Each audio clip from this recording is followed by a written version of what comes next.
কিছু লেখা, কিছু ভিডিও, কিছু ছবি দেখে যদি মনে হয় আমি সারাদিন ফোন হাতে নিয়ে থাকি, তবে তাই আমি ফোন হাতে নিয়ে থাকতেই ভালোবাসি। তাই ফোন নিয়ে থাকি তাতে অন্য কারো কোনো সমস্যা হওয়ার কথা বলে আমি মনে করি না। আমার সম্বন্ধে যারা অনেক কিছু না জানতেন, এখন কিছু জিনিস জানার পর হয়তো আমাকে দেখেই অবাক হয়ে যাচ্ছেন। আর ভাবছেন, "আগে তো জানতাম না এই মানুষটা যেমন তেমন ব্যাপার না তো। এত সাংঘাতিক ব্যাপার আগে তো দেখে ভাবিনি।" দেখে তো বোঝাই যায় না এমন বিশাল ব্যাপার। আসলে কিন্তু এসবের কিছুই না। কিছু মানুষের শুধু ভুল ধারণা। তাদেরকে বলি, জানবেন কোথা থেকে বলেন তো?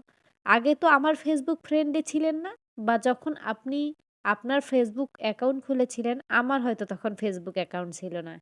এখন Facebook এ আছেন তাই একটু আধটু ছবি দেখেন, আমার ভিডিও, স্টোরি সবকিছু দেখেন। দেখে হয়তো অনেক কিছু জাজমেন্ট করেন আমাকে নিয়ে। আমি শুধু এইটুকু জানি আমি নিজে সৎ থাকলে কেউ কিছু আমাকে ভেবে নিলে তাতে আমার কি আসে যাবে? আমি তো ঠিক, তাই না? আপনি আমাকে খারাপ বললেই, খারাপ ভাবলেই যে আমি নিজেকে ভালো প্রমাণ করতে যাবো, এত বড় ধারণা করাটাও কিন্তু আপনার বড় ভুল।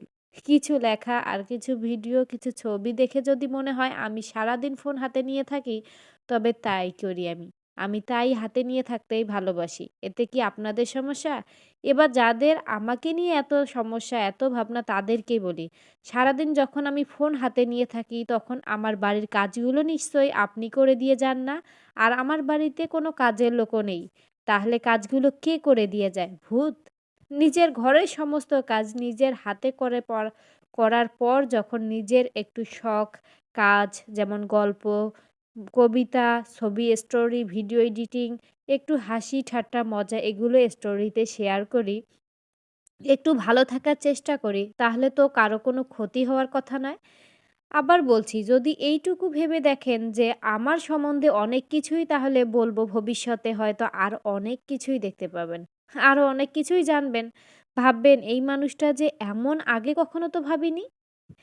একটা কথা বলে রাখি, কোনো খারাপ কাজ না করলেই হলো একটু হাসাহাসি, গল্প, গুজব, সুন্দর মুহূর্ত নিয়েই হয়তো আমি আমার স্টোরিটা বা Facebook অ্যালবামটা সাজিয়েছি। এতে আপনারা এত বেশি হ্যাম্পার হওয়ার কোনোই কারণ নাই। এমন খারাপ কাজ হয়তো আমি আরো কত করতে পারি, হয়তো আরো অনেক কিছুই করতে পারতাম। কিন্তু তা তো আমি করি না।